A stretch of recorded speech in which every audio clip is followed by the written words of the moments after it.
Olha, assim, depois de protocolar o pedido de impeachment contra o governador do Amazonas, Wilson Lima, e o vice Carlos Almeida Filho na Assembleia Legislativa do Amazonas, o advogado Marco Vicenzo denunciou os dois, na Organização Nacional das Nações Unidas, que é a ONU.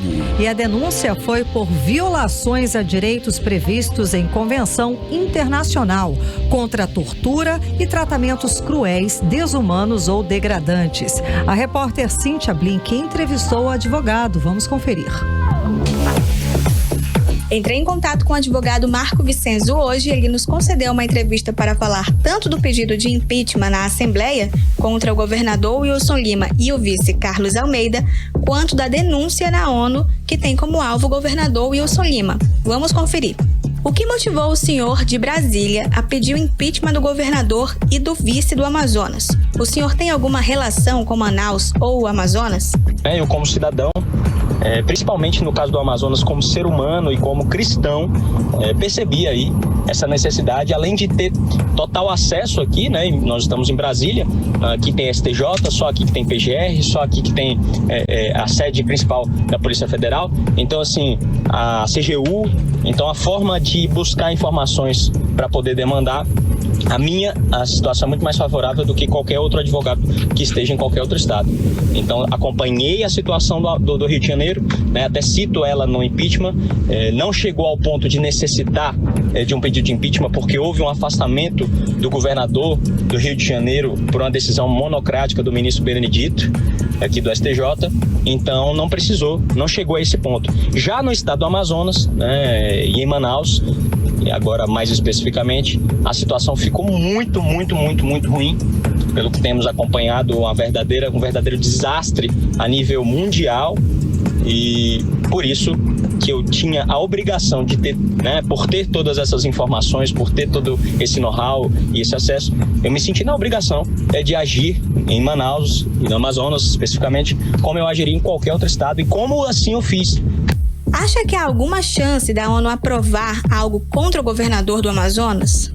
Bom, eu acredito sim, que a Organização das Nações Unidas deve pelo menos investigar os crimes contra a humanidade, principalmente o Comitê Internacional de Combate à Tortura e a Tratamento Desumano ou Degradante. Eu acredito que eles devem sim tomar as devidas providências e darem prosseguimento no nosso pedido. Por que o senhor entende que os atos do governo do Amazonas se configuram crimes que devem ser investigados pela ONU? Eu entendo que houve sim crime contra a humanidade, mas eu especificaria que houve o tratamento desumano e degradante aos pacientes, bem como eu especificaria a respeito da tortura, mas seria num viés de tortura psicológica. Mas, veja, o profissional da saúde que tem que aplicar morfina para que os pacientes não sintam dor ao agonizar, ao morrer sufocado e asfixiado.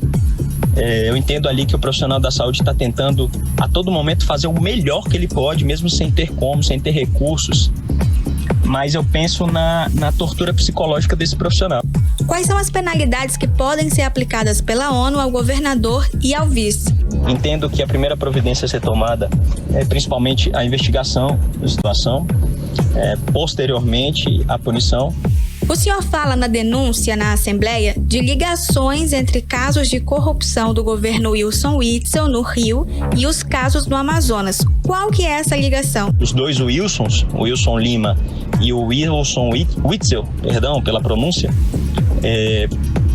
eles são do mesmo partido, né, que é o partido, o PSC, me corrija se eu estiver errado, mas é o PSC do pastor Everaldo, que eu acredito que ainda está preso. Eles fizeram algumas viagens juntos, inclusive, e a gente percebe que o modus operandi, a forma como operou isso, as empresas que operaram isso, são as mesmas, existem os mesmos interessados por trás de toda essa situação. Então, por isso que eu narrei já no início da petição que o Rio de Janeiro e o Amazonas, esse caso, estão umbilicalmente ligados. Eu chamo a atenção da PGR, da CGU, do STJ, que houve uma resposta muito rápida no caso, talvez até pelo tamanho midiático do Rio de Janeiro, mas eu chamo a atenção também para o Amazonas. Nós precisamos aí nos atentar aos nossos irmãos do norte e não apenas ficarmos bitolados no Rio de Janeiro e São Paulo, que é o centro ali econômico do país. Na Assembleia, o pedido de impeachment está em análise da Procuradoria da Casa Legislativa. O próximo passo é a leitura do presidente da Casa, deputado Josué Neto, em uma sessão, o que sinaliza o aceite do processo de impeachment contra o governador Wilson Lima e o vice Carlos Almeida Filho. Cíntia Blink, para o 18 horas.